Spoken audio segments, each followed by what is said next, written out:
Hello and welcome. I think most of you guys know me. My name's Miriam Mascarelli. I teach in humanities and social sciences. And this is my HSS 404 class. Newark became Newark. And today we've opened the class to anyone who wanted to come to hear from our guest speaker, Kofi Ayim.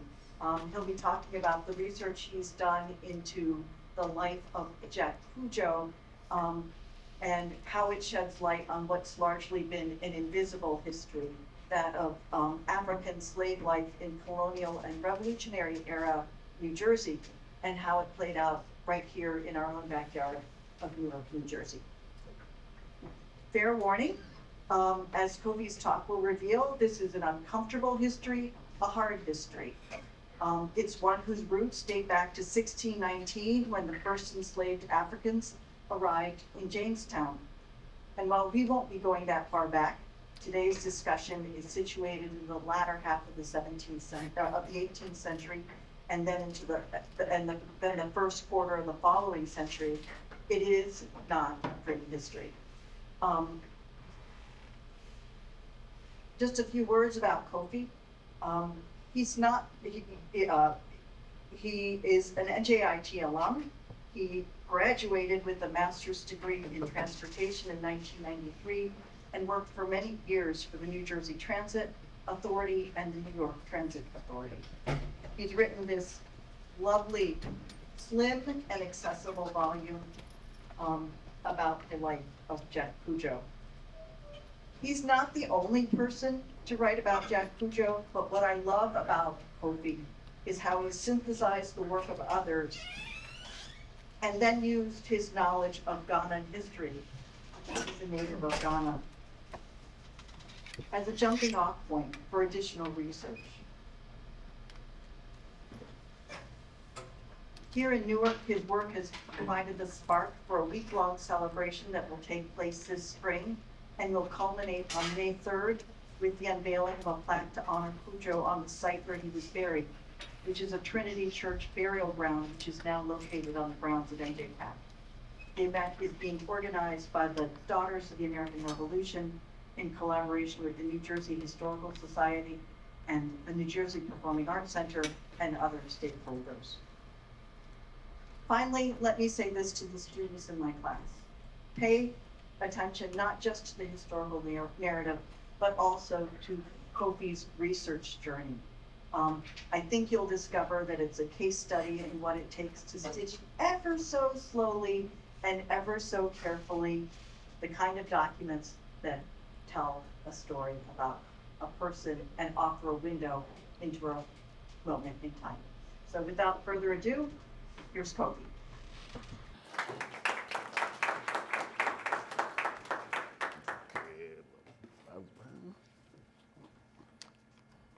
That's your book here. This is yours. This is mine.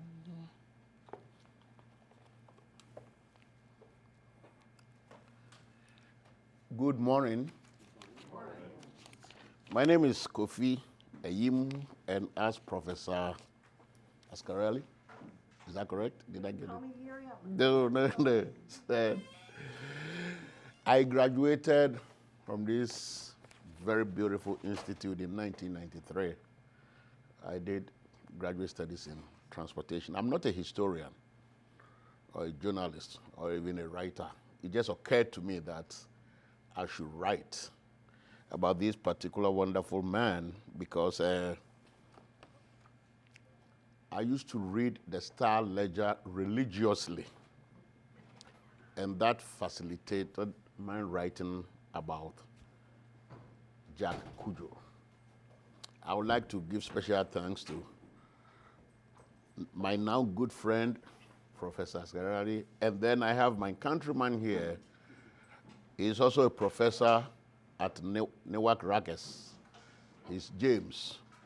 We're from the same country of origin, and I can call him a historian, but not myself, because that's what he does best, education-wise.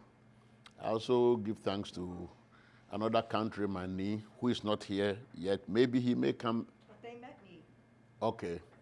Who actually made the introduction between Prof and myself whilst I was in Ghana. As you can see from my gray hair, I've been out there. I am a retiree.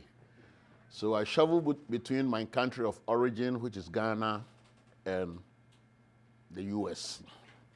So we will have to start with what's in a name.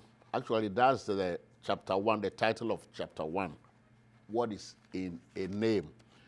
Because like I said, I used to read a column by the late Charles F. Cummins, who was, I can say, an esteemed historian, especially Newark, history of Newark and New Jersey, and maybe beyond. But I can bet you the late Charles Cummins knew where every pipeline was laid in the city of Newark here. So every Thursday, he had a column called Knowing Newark, and he would write. And because I was very fun, I had fun reading his articles.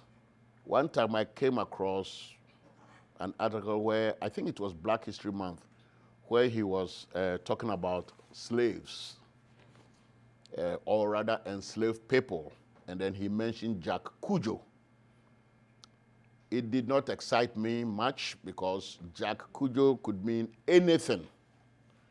However, the last name of Cudjo, that excited me a little bit because the part of West Africa where I am from, or Ghana where I am from, we have a naming pattern whereby Cudjo is part of it.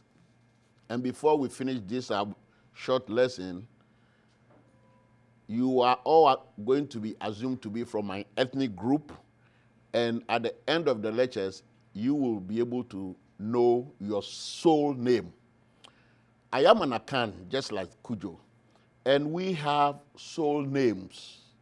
That is natural or automatic.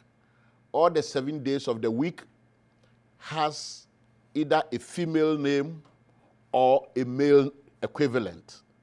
And Cudjo is a male born on a Monday. Cudjo is a male born on Monday. I am Kofi is a male born on Friday. How many of you remember the late UN Secretary General Kofi Ayim? Exactly. So you could tell that he was also from the place where I come, the area, Ghana, and he was also born on Friday. Last names are different, but we have all the 7 names. We call them soul name, or in my language, Kradin or Kradin, the day that you came to this world. So, I saw that name, Jack Cudjo. Okay, fine. But then it could be like Henry John. There could be many, many millions of Henrys. So it wouldn't mean any much to you. But another time, he continued his story and used a name that Cudjo used. I think after he got his freedom. And that name was called Bakwante. Spelled invariably, different spellings and all this, but the name was Bakwante. That name actually set me going because I knew a little bit about our history and culture, and I could relate immediately which part of the then Gold Coast. Ghana used to be called Gold Coast because the country then and now is full of gold. In fact, I think now Ghana is the #1 gold exporter or so in Africa. The country used to be called Gold Coast. But the first name of Cudjo transcends Ghana. In fact, our next door neighbor, Ivory Coast or Cote d'Ivoire, they also have these soul names. So Cudjo is there. across Ghana to another next door neighbor to the east, which is Togo. They also have Cudjo. And even Benin, and maybe even as far as Nigeria. I don't know about Nigeria. But this stretch of countries, there are some people, ethnic group that use the name Kofi, Cudjo, Kwame, and so on and so forth. So that could have been like searching for a pin in a haystack if you were only basing your research on the first name, Cudjo. But like I said, it was Bakwante that set me off. In fact, I knew right away the area he came from and which family. The last name, Bakwante, is still used by a particular ethnic group in Ghana. And they have had, among the ethnic group that Cudjo comes from, the royal name Bakwante is used by the Achim people. That is where Bakwante came from, Achim people. So, Bakwante was captured and he became an enslaved person. How he was captured, maybe it's a little bit too detailed, so maybe we don't have enough time. But like I said, we had our country, Gold Coast, which is present-day Ghana, was called Gold Coast. Majority of the enslaved people came from west to central part of Africa, from the mouth of the Congo River, coming up to Angola. 40% of enslaved people who were carried away from Africa came from that area. Then we had 22% came from what was called the slave coast. I think on the map is okay.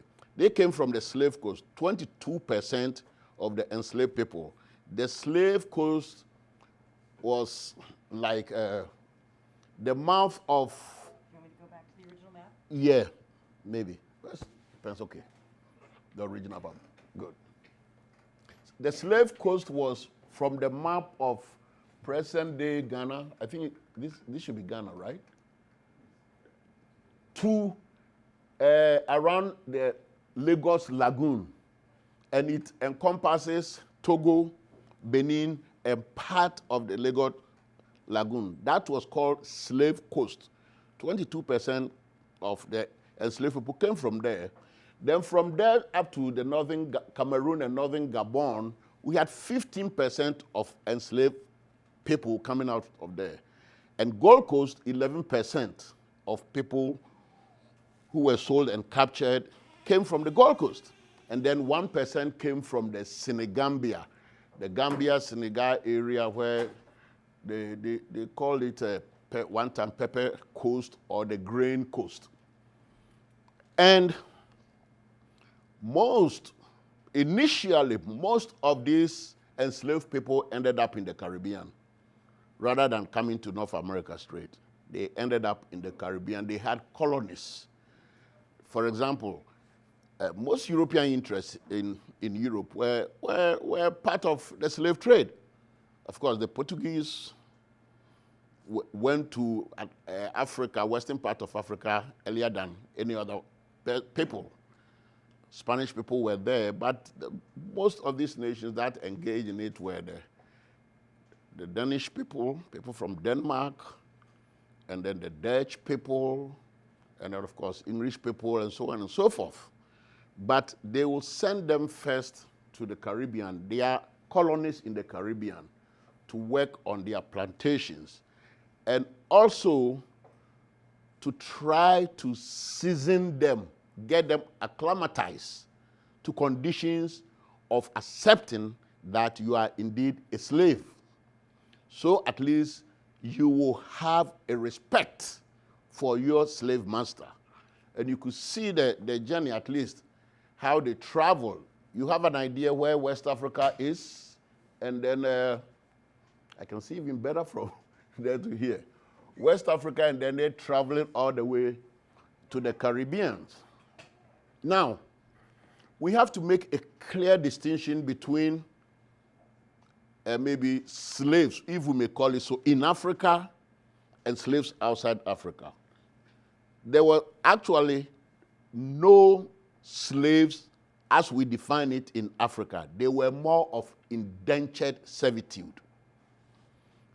They were hired, bought, or contracted, or even some given to serve particular purposes in people's homes. And they have absolute right as any member of the family. You couldn't take their culture away from them. You couldn't change their names. In fact, you couldn't starve them, and you could not abuse them. Those would be grounds for their freedom immediately. Immediately. And they had rights. In fact, they could become war generals by their own deeds. And some even gradually mounted a throne to become traditional leaders. You know what people call chiefs. I don't like to use the word chief, but maybe kings. And for those of you who know a little story about the biblical Joseph, you understand what I'm saying easier, to make it easier for you, because Joseph, as a slave in Egypt, was able by his own works to become a prime minister of Egypt by his own works. The same thing was practiced across Africa. Unlike the atrocities that was meted out for slaves outside, as we know, much of the atrocities have been documented. You couldn't pass by a white woman and look at her face if you're a black person or if you're a slave. You could lose your arm, an arm, for just passing by a white lady and looking at her. Or you could lose a leg. If you were sick, you couldn't go to work. You could get punished. And apart from all this, you know how that they had to brand them with iron rod, rare hot iron, to identify them as their properties. They weren't doing that in Africa. So African slavery, if we may even use the word, was more of indentured servitude, because you could not, and no one could take the life of an enslaved person in Africa except a king or a queen, and even then, it has to be through arbitration, a royal arbitration. Therefore, there was no lynching. And the enslaved person, allegiance was only to his or her slave master, period. They couldn't go out to be lynched. You couldn't touch them. So they came to the Caribbean. We don't know for sure. We don't know for sure whether Cudjo arrived in Newark through the Caribbean or he came to North America directly from Africa. But we know one thing for sure. According to Simeon F. Moss, there was no direct importation of enslaved people from Africa till 1718. And then even the first that came, they were 115, and they all came from the Caribbean. Now, from 1718 to 1726, there were about 2,600 slaves. It's not over there, but at least we know that for sure. There were 2,600 slaves between the period of 1718 to 1726. And where did they arrive? On the harbor. They arrived at then Perth Amboy Harbor, because Perth Amboy was the capital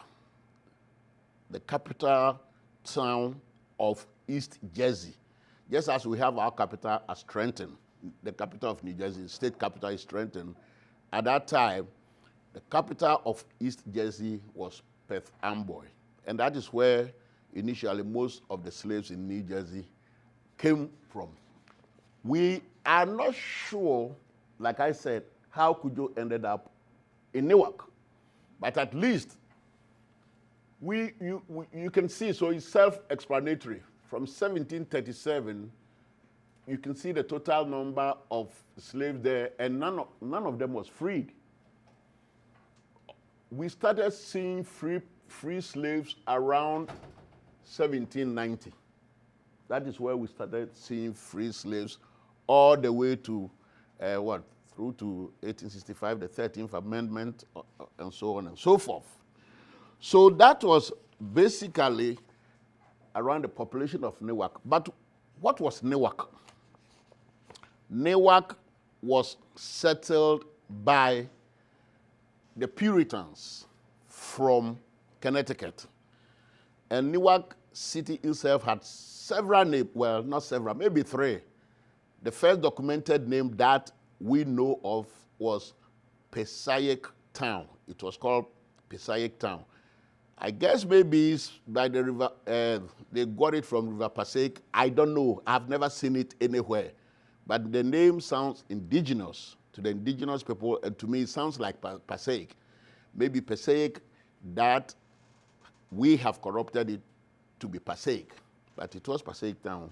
And then later on, it was renamed New Milford, after Connecticut Milford, because that is where most of the Puritans, led by Robert Treat, and we know we have Robert Treat Hotel here. He was, in 1666, he was amongst the earliest settlers, the leaders. But he himself never even lived in Newark for long. I think he went back to his old Connecticut. And then, after New Milford, it was changed to Newark. Newark has had several interpretations. Most historians think it was called Newark. Others think that it got its inspiration from England, Newark-on-Trent. There is a city there. And one or two historians believe that it came from New Works. From England, there was an area called Nottinghamshire. And there was, I think, a conflict between Parliament and the monarchy or something like that. So they started building some defensive wall around Nottinghamshire. And some of the historians thought Newark came from New Works, but that theory has been shut down by so many historians. And so people believe that it's indeed coined from Newark. The first settlement of this great city was around Broad and Market, and they used to call it Four Corners. We all know Broad and Market.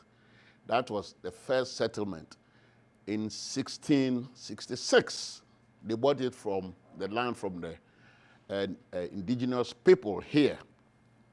At that time, Newark, the street, Broad Street, had been called Central Street, High Street, Broadway Street, and so many other names until Broad Street stuck. I think in 1790 or 1791, that the name Broad Street got stuck as the city, the main road. At that time, Broad Street was 132 feet wide, and it extended from Clay Street in the north to Chestnut to the south. That was all how long Broad Street was. Now, it has some landmarks which we need to mention. You know Washington Park, where it was. Washington Park was at that time the center of activities, and it was called the Marketplace. Thank you. That's why you're a professor. It was called the Marketplace. And during the war, Revolutionary War, Newark Academy was located at Washington Street. Washington Park. But in 1780, the British burned down Newark Academy. So the school had to relocate to Academy and Broad. Academy Street is not a very long street. It is parallel to Raymond Boulevard. So Academy and Broad hosted the new location of Newark Academy. That was in 1792. And after that, they moved from there in 1855 to Shipman Street and High Street. That is near Cudjo's and Cole's place. And in 1929, Newark Academy moved to First Street and Orange Street. You know, getting towards like 280 entrance there.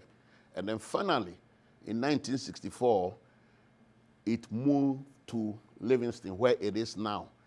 I have been driving past that place all the time, and I could not understand why a school in Livingston was called Newark Academy. I never knew. I could not understand. But hear what Cudjo and his people went through. In 1794, Newark Academy had financial problems, big time. So one Mr. Watts donated one of his slaves called James to Reverend Ogden to auction his slave James to raise money for the school. And it was a windfall at that time.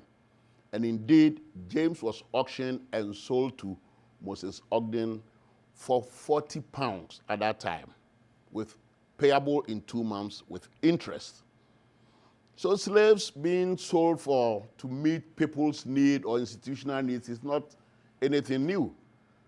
The first public university in the U.S., University of North Carolina, they've come up with their involvement in slavery. Brown University, University of Alabama, institutions like J.P. Morgan, Chase, Wells Fargo. So many of them have now opened up their relationship with, how enslaved people basically built so many institutions here. So I have to watch the time, though. Okay, we have like 30 more minutes to go. So we come to Newark. But that is not only that about the city of Newark. There was also a very important personality who lived in Newark. And he was called Reverend Aaron Bear. He lived, his parsonage was at the intersection of William Street and Broad Street. You know where William Street is? Is that the ice ring? Is it called Prudential? Where they play the ice hockey or something like that? Yeah. William Street is just across from that. So you can have an idea where Reverend Aaron Bear, his son later became the vice president of the U.S. And his son also, if you remember, the duel between Aaron Bear and Alexander Hamilton, that eventually, who was Hamilton, I believe, was a Secretary of Treasury one time, and he died from the duel between the vice president and the treasurer. But the College of New Jersey was established in the parsonage of the Reverend Aaron Bear. Then it moved briefly to Elizabethtown, present-day Elizabeth. It briefly moved there. But 4 months later, they brought it back to Newark. I don't know the reason.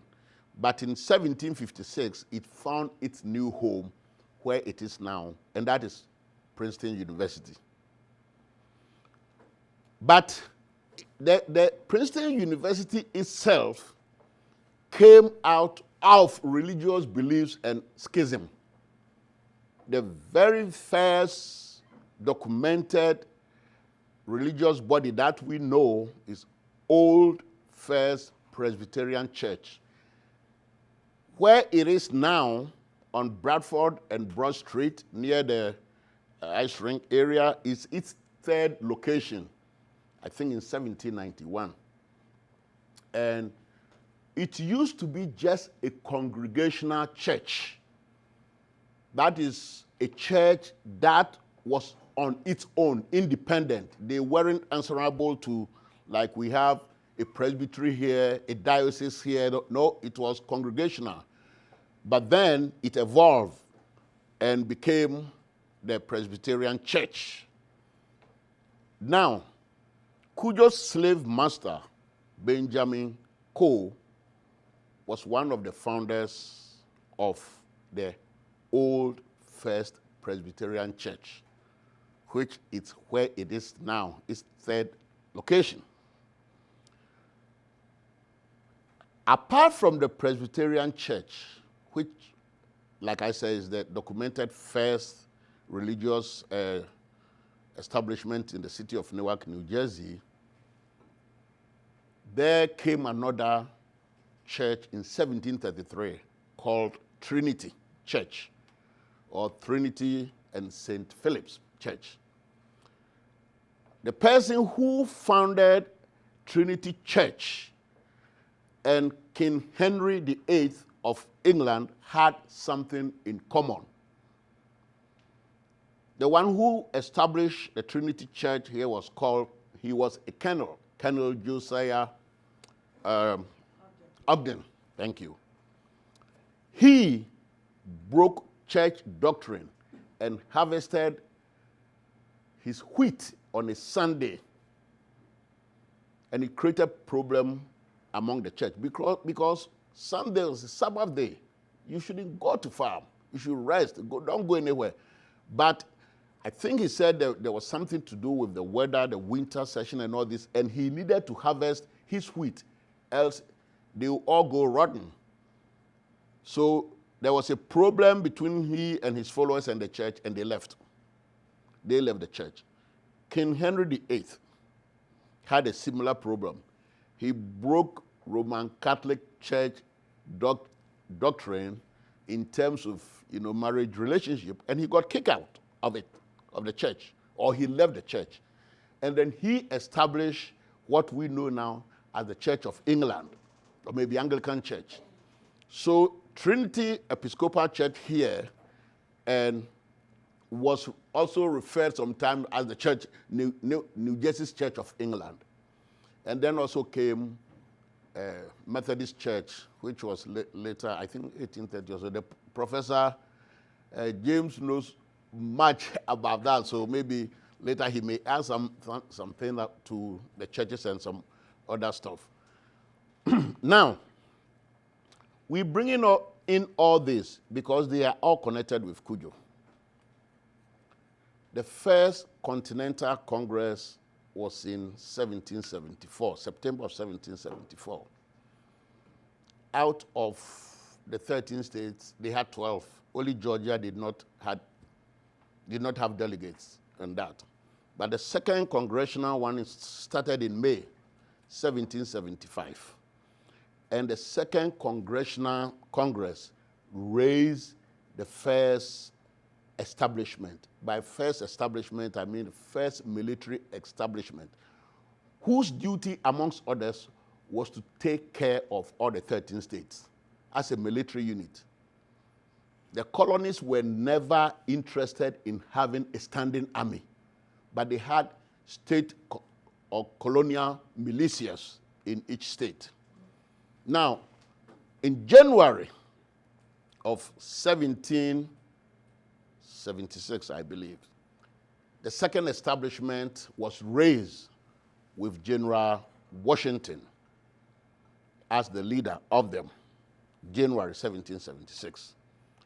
So, come November, General Washington and his 3,000 troops were in Newark here.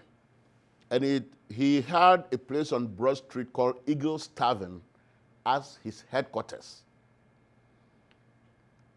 General Cornwallis from the British Army and his troop chased General Washington across from New York. They seized Newark. And then after the British took hold of New Jersey, Washington and his troops fled to Pennsylvania.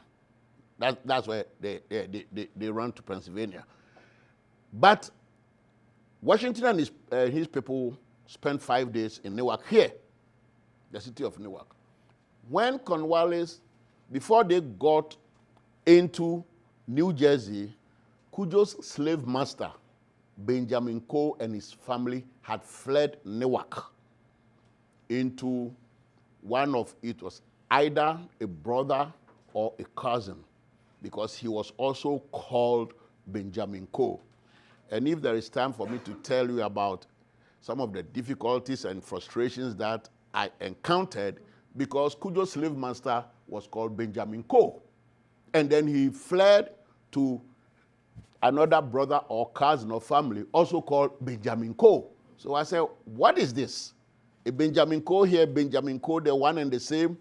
Later we had to sort it out. Cudjo's slave master was born in 1702.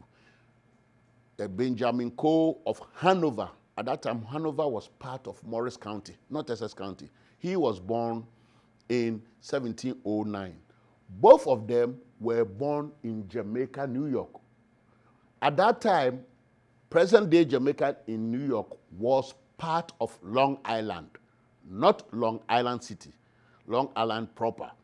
And they were, for some reason, we know that Benjamin Cudjo's master, he and his widowed mother came to Newark in 1723 after the death of Benjamin Cole's father. We don't know much about the Hanover Cudjo. But New Jersey in 1777 had called, the Continental Congress in 1777 had called on New Jersey to raise 4 regiments. Each regiment had about 3,000 people. So 3,000 times 4 roughly is like 12,000, a regiment, which came under Captain William Maxwell. New Jersey before had 3 regiments. The first regiment was established in, I think, September or October 1775. The second regiment under at that time, Colonel William Maxwell, was in 1776. And usually they will serve to the end of the year. But in 1777, Continental Congress charged Newark to come out with 4 regiments. Why Newark? You have to understand that New Jersey was the center between Pennsylvania, Philadelphia, and then New York City. So most of the skirmishes and wars and battles were fought here. In fact, about 238 combined wars were fought here. Our subject, Cudjo, was enrolled in, I think, February 1777. And he enrolled not here, he enlisted, not from Newark here, but from Morristown. And that is understandably so, because when Cudjo's master, Benjamin Cole, and his family fled Newark to Hanover, they left Cudjo behind in the partially burnt house, which I didn't say. The British burned Benjamin Cole's house when they were in Newark, 1776, in November. Why would they burn Benjamin Cole's house? We don't know for sure, but there were rumors that Benjamin Cole's house was being used as the headquarters of General Washington. Even though officially we knew that Washington headquarters was the Eagle Tavern on Broad Street. Maybe that is the 5 days he was secretly spending the night at Cole's place, and the British got wind of it. So they burned his house and left Cudjo here. But it was natural that Cudjo got enlisted in 1777. So Cudjo did not take part in the Battle of Trenton, which was in the December of 1776. At that time, he had not enlisted. Because when Washington and his troops crossed the Delaware River, the British did not pursue them. They said the winter was so severe that they thought Washington couldn't cross back because there were blocks of ice in the Delaware River. But they took the British people at that time being the Haitians. I don't know whether you heard about the Haitians. The Haitians were troops do I say mercenaries, but they were people from Germany that the British contracted to come and help them in the war here. There were 30,000 of them. So they were supposed to have guided the Delaware River for Washington not to be able to cross back and fight them. For some reason, their commander was Colonel Johann Rahl. They lagged or they slept or whatever they did, and Washington and his troop in the night pulled a surprise on them, and they took 900 prisoners of the Germans, Hessians.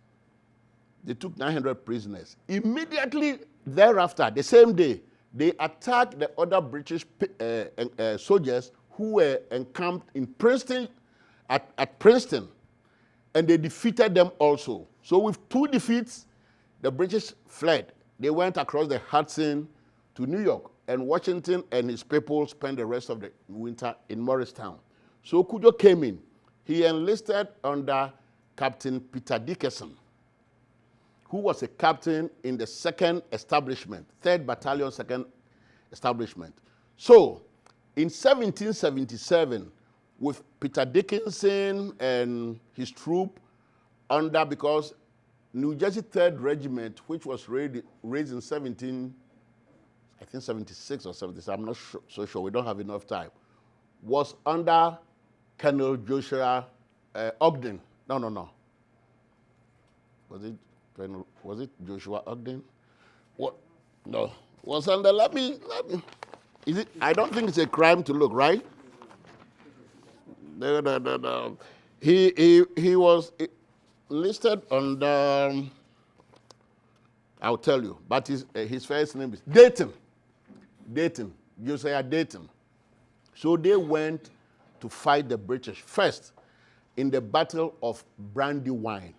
It was September 11th, 1777, and Cudjo was part under Captain Dickerson. They lost because General Howe, a British general, defeated General Washington and his troop. Then October 4th, there was another war there, which was the Battle of Germantown. The Patriots, the colonists, they lost again. They got defeated. So they all retreated to Valley Forge. Washington and his people retreated to Valley Forge, and they stayed there like roughly 6 months, from December 19th, 1777 to June 19th, 1778.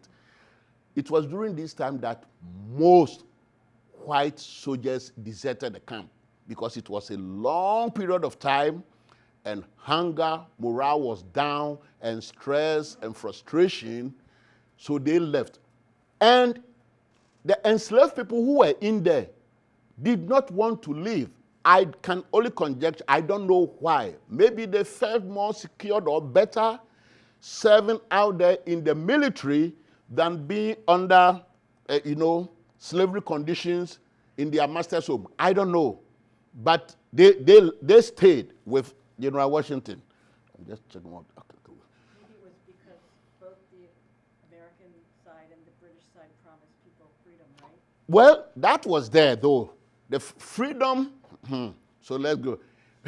During this war, the last governor of Virginia, who was Earl of Dunmore, John Murray, he promised freedom for enslaved people. So many of the enslaved people would run away from their masters and join him. In fact, he did form a regiment called Ethiopian Regiment. This was for the British people.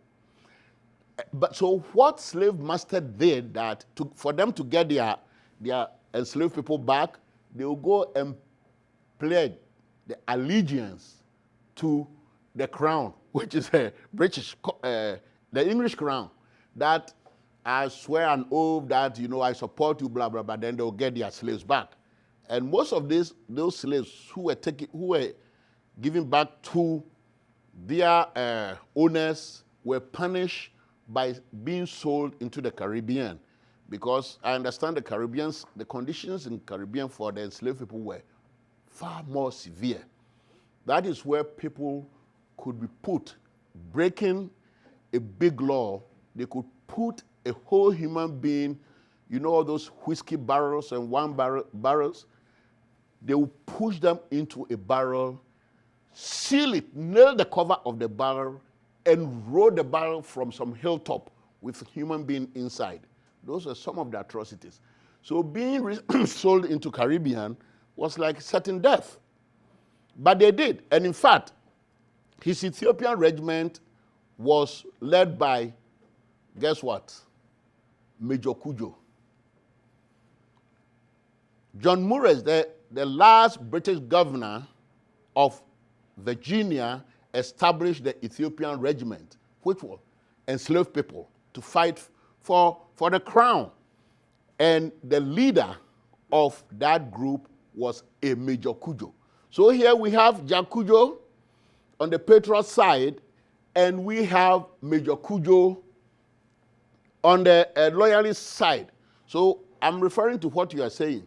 Probably they believe in freedom, whether it was from the patriot side or from the loyal side. So people, you get it, two different Cudjos, one on the loyalist side, one on the American side. Yes, and they were all probably fighting for the same thing, for their freedom, just to answer the question that you did. So they wintered there for 6 months, come June 1778. There was skirmishes in Elizabethtown, which is present-day Elizabeth, and Cudjo was part of that skirmishes. Once again, George Washington's people, his troops, lost the war. Barely 6 months later, the turning point battle was fought in the Battle of Monmouth. And under Brigadier General William Maxwell, under whom Cudjo's Captain Dickinson and Colonel Josiah Dayton fought, they had roughly about 800 black enslaved people who fought in the Battle of Monmouth. In fact, it was the longest battle fought during the war. The second longest battle fought was the Battle of Brandywine, which was 11 hours continuous. But the Battle of Monmouth was fought from 27th June to 28th June. The British received so much hell power they could not, so they deserted the field. That was the fight where an American woman called Mary Hayes also took part in the fighting. When her husband died, either out of gunshot wounds or out of heat exhaustion, because they said that the summer was very, very intense.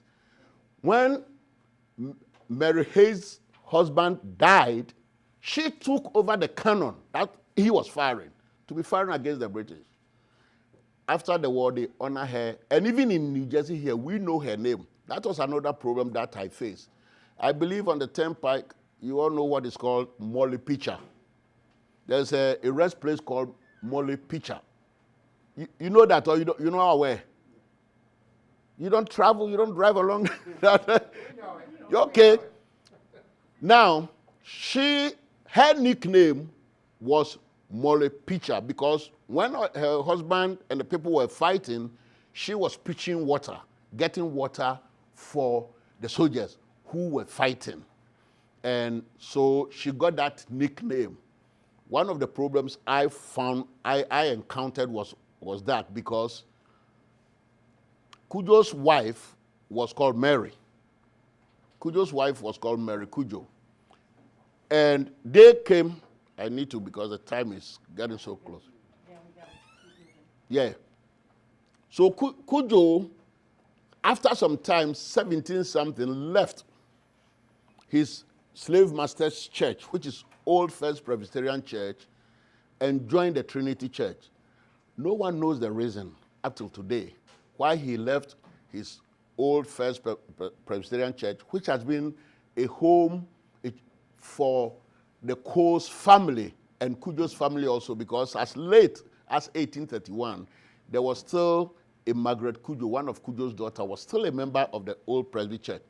But Cudjo left there to join the Trinity Church. It's something that Professor James and Maureen and myself, we are still looking. Why did he go there? The problem I have was that I knew Cudjo's wife, Jack Cudjo's wife was called Mary. So Mary Cudjo. So all along I knew Mary. Then one time I encountered Cudjo's wife was called Molly Cudjo. So I got confused. I said probably this man Cudjo was a polygamist, even right here, because his wife, as I knew, was Mary Cudjo. Now I'm seeing another wife called Molly Cudjo, until someone came to my defense and explained to me that the nickname of Mary was Molly, just as the nickname of Margaret is Peggy, and the nickname of John is Jack.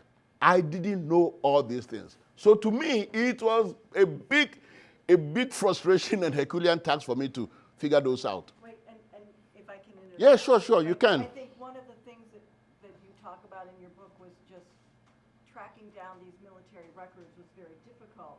Very. Because of the different names that Jack Cudjo was listed under. Yes. Sometimes he was listed as John, and there were various spellings of Cudjo. Yes, right? yes.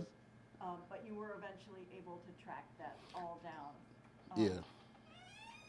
And I'm going to sort of lasso you back, if you don't mind. No, please. And explain the story of how Jack Cudjo received his land, because that's so critical. Yes. Right? So Cudjo got his freedom. Before. Now, what we have not been able to unearth is how did Cudjo get his freedom? We haven't seen any document yet that his slave master gave him his freedom. But have we seen that? I don't think so. What written specifically, but what we know is that in 1784, the New Jersey legislature passed a law that freed on both sides, either the patriots or the loyalists, it freed all veterans who took part in that war, 1784. So our conclusion was that Cudjo might have gotten his freedom there. But after that, I think 1794 eventually, that you explained to me yesterday, Cudjo, Benjamin Coe's son, because Cudjo's slave master himself died in 1788. He was born in 1702 and died in 1788.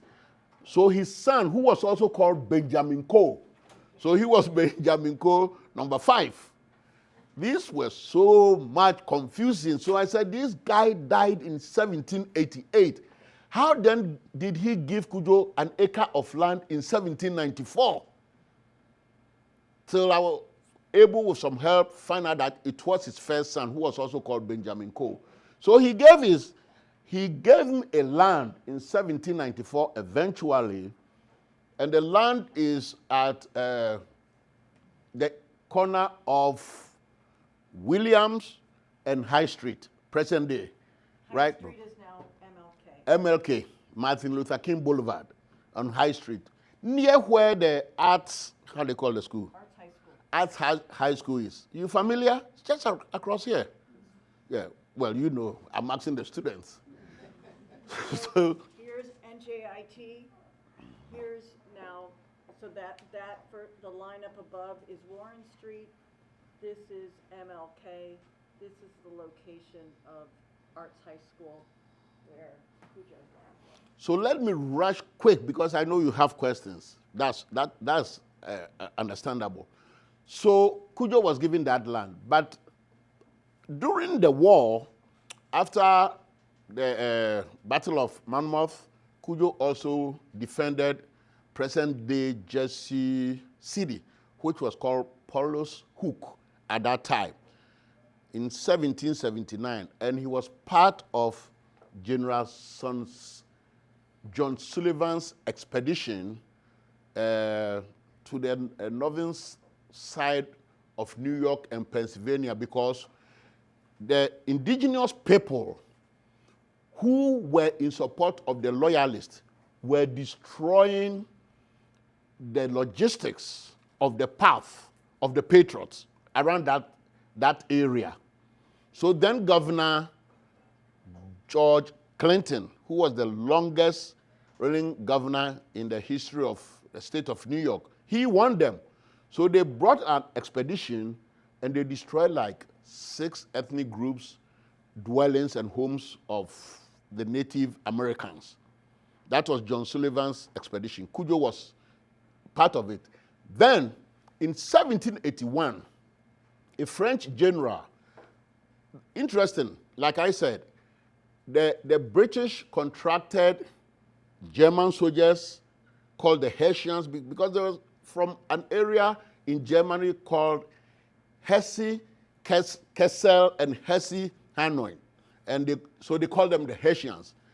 Meanwhile, the Patriots got help from the French.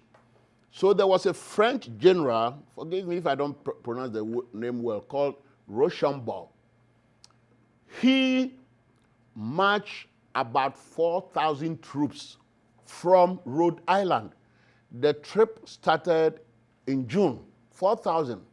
And included in the troops was Rhode Island 1st Regiment, which was almost wholly black. Majority of them were black people with few Native Americans. They marched and met George Washington troop of about 3,000 or so in White Plains in New Jersey. Then they made a 14-week trek, passing through Parsippany, Trenton, you name it, Delaware, Pennsylvania, some parts of Virginia, Williamsburg, and eventually they landed in Yorktown because the British under General Cornwallis were running riot around Virginia, destroying everything, all the logistics and the depot and the facilities of the Patriots. So they wouldn't be effective and efficient in attacking them. So they made a 14-week trip, arriving there just about the middle of September, and they laid a 3-week siege around the camp, the headquarters, where Cornwallis and his people, the British people, were. They had dug an embankment. They had ringed the city of Yorktown, so the Patriots couldn't come near.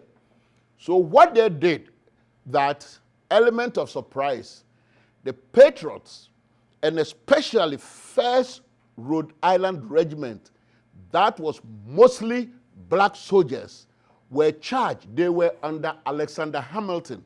They were charged to surprise the British on their embankment. They called one of them Redoubt 10. They were charged to take over Redoubt 10 from the Loyalists, and the French military were charged to take Redoubt 9. Those were embankments that they have erected around Yorktown. But they told them, you can't shoot, because then they will return fire, because it will create noise. You know, war shooting and all this is not an easy thing. So they had bayonets, they have knives, they have clubs and all this, but nothing to fire. And they charged the British by surprise. Speed, lightning speed. So it became a man-to-man combat. And this was, most of them under Hamilton were black folks. And they defeated the British. That is, what was it? October 15th, 16th, I'm not so sure. The British wanted to, General Cornwallis wanted to escape through, the naval vessels. But lo and behold, the French naval ship had blocked his escape route. So, Kobe, I'm going to keep you moving, because otherwise we're never going to get to sure. Cudjo's will, which I think is fascinating. Okay. Too. So Just wrap up the. No, it's fine. War. So basically, what they did, they had to raise the white flag because they had nowhere to go. And in 1783, the Treaty of Paris was signed, and that was the end of that war. Cudjo, after the war, had a will of course, as you may imagine, he was illiterate. So the will was written by him. But we had his, oh, it's gone? No, I'm gonna give it to you. Okay. We had his stamp on the will. And that is one place that we found his African name. Because after the war, he insisted that his real name was Cudjo Bakwante, and that he was the son of an African prince, African king. He insisted on that. So, in a nutshell, his will concludes that after he dies and after his properties will go to Mary Cudjo, his wife. After Mary Cudjo dies, his property should be divided equally between his two youngest children. That was between his two youngest children, who were called Peter Cudjo and Joshua Cudjo.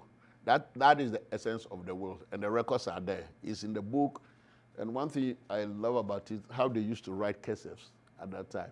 There was no way I could read this. So we went to the Hall of Records. It had been translated. That's why we got that thing from. So maybe I'll pause here because for questions, right? And if time permits, yes. Tell them this, I just think this is so important, this sort of what happened to that property, and sadly, how little time it really remained in the family, right? Cudjo's property? Cudjo's property, Yeah. He died in... Cudjo died in 1823. His two youngest children, Peter was older than Joshua.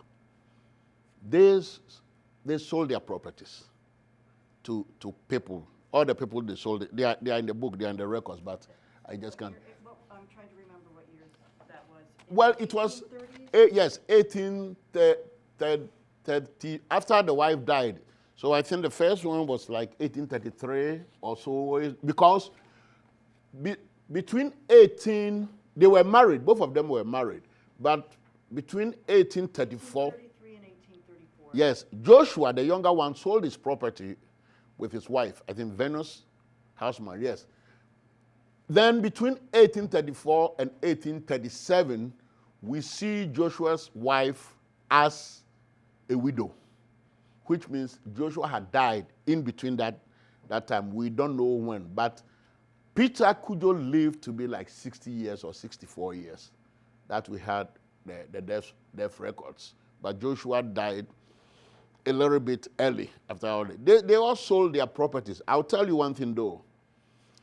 In ancient Akan area in Ghana, Cudjo or even Benjamin Cole's descendants could have gotten back to claim their property. I've been thinking a lot about the dates, because one of the things that our class is doing is looking at the development of Newark, right? And 1832 is a really important date because that's when the Morris Canal started to run through Wales, and it's when it really set off industrialization in Newark. And starting then, remember this is all property on NL10, right? High Street. And there was very little development in Newark up until 1830s on High Street. Starting like, you look at the maps, 1836 and beyond, you start to see some of the development jumping up above High Street. That became very valuable property. Okay? And this area of High Street is also the area where it became Millionaires Row. Yes, Millionaires right? Row, yeah. James, I don't know when Millionaires Row really began, but you know that by the 1850s, it certainly wasn't Millionaires Row. So you have to wonder about the pressure to sell that property, right? Yeah. Because when Cudjo had that property, it was, the hinterland, it was Dixville, right? In 1821 tax rate. But by the 1830s, people are really starting to speculate in real estate, and that real estate speculation is taking place in land above High Street. Something to think about. Yeah. Cudjo's house was worth $400 in 1821. according to tax ratables. One of the things which I forgot, forgive me, to mention is that Cudjo became a businessman. And what was his business? Plants. Horticulturalist. Big. I believe it was so big that the rich people around that area, around Cudjo, referenced Cudjo's garden in their deeds, selling their deeds to other people. Cudjo's garden, we have seen like what, maybe 2, 3, 4, that people have referenced Cudjo's gardens in their deeds as a landmark. So you can just imagine at that time, yes, and it was the place for rich men because there were German brewers who were brewing beer and all those things. They all lived on that street. And as late as 1919, they said there were 5 huge mansions owned by the coast along where he was. When he came from Newark, from Jamaica, he bought 6 acres of land around where Washington and Court Street is. Now, Washington Street was then called West Back Street, with Broad Street, and the East Back Street is what we know as present-day Mulberry Street. So West Back Street is now Washington, Broad Street in the middle, and then East Back Street out there. Why they named it Washington Street, I don't know. Does the rumors hold water that maybe Washington had something to do in terms of co-hosting him? Was it why Cole's house was burned down? I don't know. Any questions, please? Yeah, take questions. Yes, please, go ahead. Did Cudjo get any medals in his service? No, Cudjo didn't get any. But Cudjo was lucky. Some were not so lucky. Samuel Surfin, he said for his master, Caspar Berger, after he came from the war, he found out that he had been sold and resold and resold. At pension, he found out that his master was collecting his pension. So he didn't get any medal, but he was still lucky. Yes, please. Go ahead. Oh, you did, no question? You are going to get an F. If you don't. Yes, sir. So does the family tree continue to exist? Are there Cudjos that you've been able to trace? Did Peter and Joshua have any children of their own, or have we lost the trail? That's very, very good question. Yes, we have been able to trace Cudjo's extended family to Ohio, around Summit County. And in fact, we know them, we chat with them. Like Professor Ascarelli mentioned, come spring, there is going to be a huge 1-week celebration in front of New Jersey Performing Arts Center. It's huge. And I believe you would see it, you hear it, you will smell it, because so many institutions have come together, because this is, I believe, the first time that Jack Cudjo, as the first black businessman, has been that much exposed. And there is going to be a mark, a big one, erected in front of NJ Park.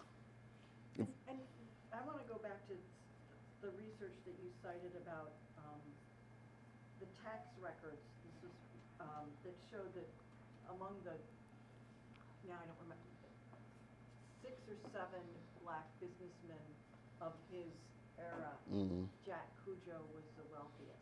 Yeah, well, I'm trying to remember. That was records. That was a record search that was done by somebody in Maplewood. Charles That Cummins. was a Charles Cummins. Cummins also said that, and others, that of all the 19 black business people that they knew, Cudjo was the one they knew most. And he became a very respectable man in the community. There was a write-up, an anonymous writer for the Newark Daily Advertiser wrote, what 1868? Yeah, 1868, he wrote about black people there. In fact, on the west side of High Street, and he described them briefly, how they were, and Cudjo's name is mentioned. And he said Cudjo was a very quiet man with large family in his house there. And Cudjo insisted that he was the son of an African king. But then, when the time he wrote in 1868, he said they didn't know where they had gone, whether the family had gone back to Africa to reclaim their royalty. They didn't know, but the name did not exist. Now, he in that write-up also, he mentioned that area was called Guinea. And if you remember, you saw on the map, we have Guinea as a country now, but there is also Gulf of Guinea. Along the west coast of Africa, we call it as Gulf of the Atlantic, part of the Atlantic. And the article mentioned that area was called Guinea, which tells you that there were enslaved people, or maybe people who had been freed from being enslaved. They all lived there. And he mentioned their name. One was a personal servant of George Washington who relocated. And one thing though, in New Jersey, they established what they call poor houses, because after manumission took effect, it wasn't easy for enslaved owners to free their slaves, because you had to put a bond of 200 pounds to the state and guarantee a yearly income of 20 pounds to your slave that you are freed. So actually, this is, I want to, maybe James will want to comment on this. Sure. You mentioned that it was, you tried to find the manumission records. Manumission records were the records that it was the paperwork that you didn't file. Say that. I was asking Miriam to speak into the microphone. Oh, yeah. So maybe they can hear you well. This is kind of a question directed toward James, who we're lucky to have here. James works for the New Jersey Historical Society, and he's the ultimate Newark documents geek, right? But one of the things that I thought was really interesting about Kofi's discussion was this idea that you look for Jack Cudjo's manumission records and you can't find them. And Kofi sort of alluded to the idea that to when somebody wanted to free their enslaved person, it cost them serious money, right? And I was hoping maybe you could talk about the dearth of records and, why that exists is the, because I'm sure you guys are in the course, you've done a lot of research into this stuff too. So you have a sense of how complete the records are, and why they're incomplete. So maybe you could talk a little bit about that. Yeah, thank you, Marian. Well, I think I probably can hear me from here, but I need to the front office. Just a second. Okay,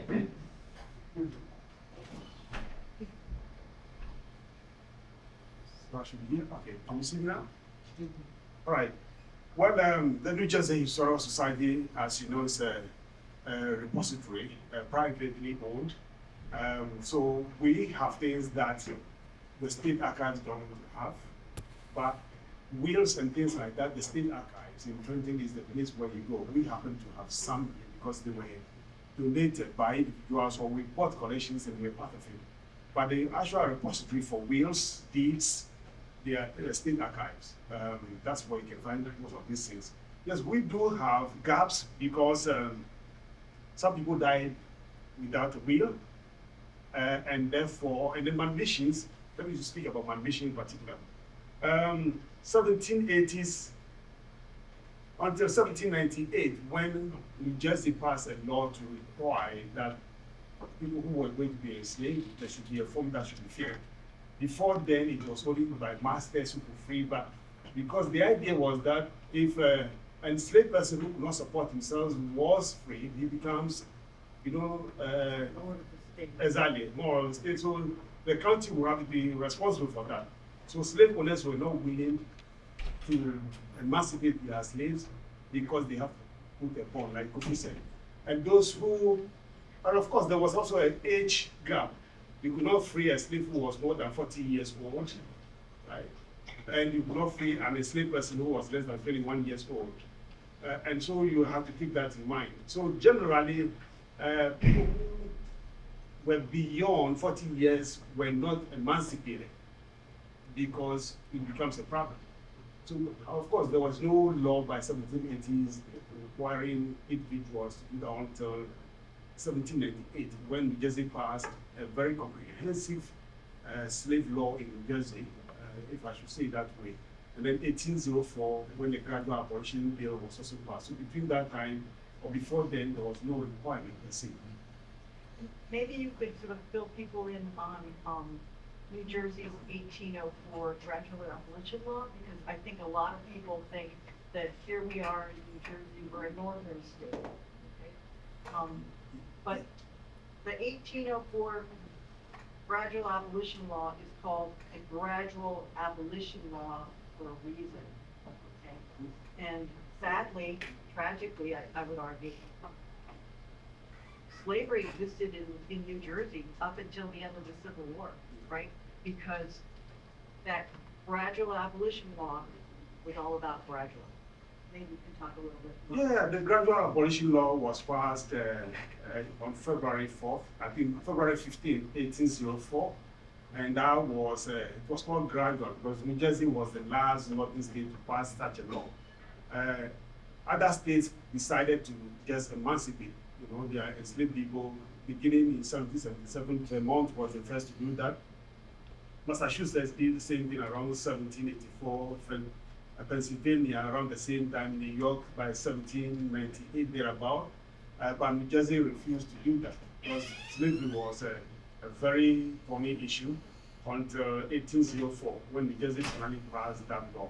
And what that said was that any child that was born of a enslaved mother would be, after July 4th, 1804, would be free if she was a boy, 25 years old, a girl, 21 years old, you could be free, or you should be free. But before then, you were just a servant of the owner, of your mother, which is the enslaved mother. Now, enslaved people who were already older, were born before July 4th, 1804, they remained slaves for life. And so, because of that, slavery did not die in New Jersey. Slavery died a gradual death. There were other laws that were passed. Particularly, let me just say this, 1844, New Jersey prepared the second constitution.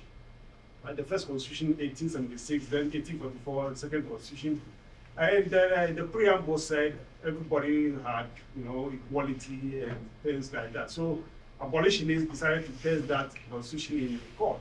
They went to the New Jersey Supreme Court, claiming that slavery had ended in New Jersey by virtue of 1844 Constitution. And guess what? No, the Supreme Court of New Jersey decided no, slavery did not die because the Constitution did not say slavery ended. If it had said that, you have said that explicitly. So slavery continued until January 23rd, 1866, after the Civil War, when New Jersey passed an amendment to New Jersey's Constitution to basically bring slavery to an end in New Jersey. Why slavery took so long to die in New Jersey? While New Jersey is a northern state and a southern state at the same time, it's a northern state because of what we are, but it's also a southern state because if you look at New Jersey's map, Cape May stretches all the way, is below Baltimore. Baltimore is here, New Jersey stretches down. So New Jersey is more also a southern state, and so has northern state culture and then southern state culture infused coming in. And that's why it became very difficult to get rid of slavery in New Jersey. Yeah, no, and I'm just going to interject because I know everybody wants to go, but I just want to make this point too. Remember what the industries were in Newark? Shoes. Those shoes were being shipped down south. There were strong industrial ties to the south. And in Newark in particular, there was strong pro-slavery sentiment. Okay? So once again, don't be fooled by the idea that we're in the north, right? Because there's sort of a very tragic Yes. And to add to that, shameful, underbelly to all of this. to add to that quickly, and I'll make it very short. When black people were leaving the south, coming to the north, a lot of them got to New Jersey, and they were shocked by what they had to deal with. So they referred to New Jersey as the Georgia of the north. We're leaving Georgia of the south, and then just encountering Georgia of the north, the same kind of treatment here in New Jersey as well. So Jack Cudjo may have been free, right? We don't know how he became free, but he dealt with all that prejudice, and all that harshness. You can bet he did it as a free man, right? If you want to learn more about sort of life in the 1800s in New Jersey, go across the street to the Robeson Center at Rutgers, Newark, and there's a whole community of really great people here in Newark that are doing this kind of research. Kofi's one of them. James is another one of them. Another person is a woman named Noelle Lorraine Williams, and she's the director of the African American History Program for the New Jersey Historical Commission. And she's got an exhibit across the street that sort of delineates, it kind of gives an artistic interpretation, I guess, of what life was like in the in this part of New Jersey and Newark in the 1800s, right? One of the things that Kofi referenced was this idea of Cudjo having left First Presbyterian Church and going to Trinity Church. We don't know the exact reasons why that happened, but we can speculate, right? And we know that black people broke away from First Presbyterian Church because of what was known as the Negro pews, right? And they started their own church over by where Rutgers Field is. They started a church called the Plain Street Colored Church, right? And that was sort of a hub for abolitionist activity in Newark, right? Some famous abolitionists came through here. Some famous abolitionists preached here at the AME. The two sort of early black churches. One was called AME Zion. The other was the Plain Street Colored Church, right? Yeah. So some important. I think people in my class may have heard me say this. I can't remember what I've said before and what I have. But there are two really important early black churches here in Newark, and they were both located over by where Rutgers Field is right now, where the football field is.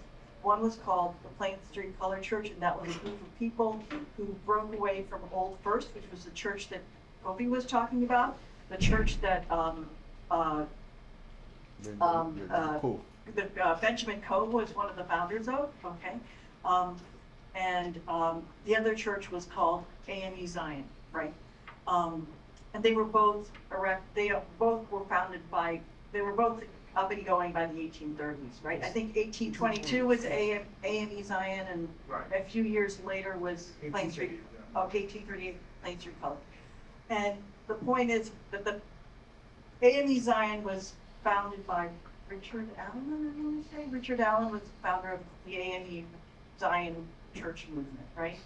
But Plain Street Colored Church was a result of people of color breaking away from Old First, right? Because they were upset about the Negro pews, the second-class personhood, right? So that may be one reason why Jack Cudjo left. We don't know. It's interesting that he ended up at Trinity, right? Because Trinity went through a similar sort of thing, though many years later. In 1848, people of color who belonged to Trinity Church broke off and started their own church called St. Philip's, which is located at where Paul Robeson Center is right now, right? And eventually, now you hear the term Trinity St. Philip's, and that's because in 1968-69, it's in the late 60s, I don't remember the exact date, Trinity and St. Philip's merged, right? Presumably because Trinity had lost so much of its congregation, right, and they needed more numbers. And also, another just basic fact is that the St. Philip's burned down, so they needed the home. So it was, I guess, beneficial for both parties. But it's just, the general point is here that Africans and African Americans have been in Newark a long time. Jack Cudjo is a prime example, right? You've got somebody who predates the Revolutionary War, right?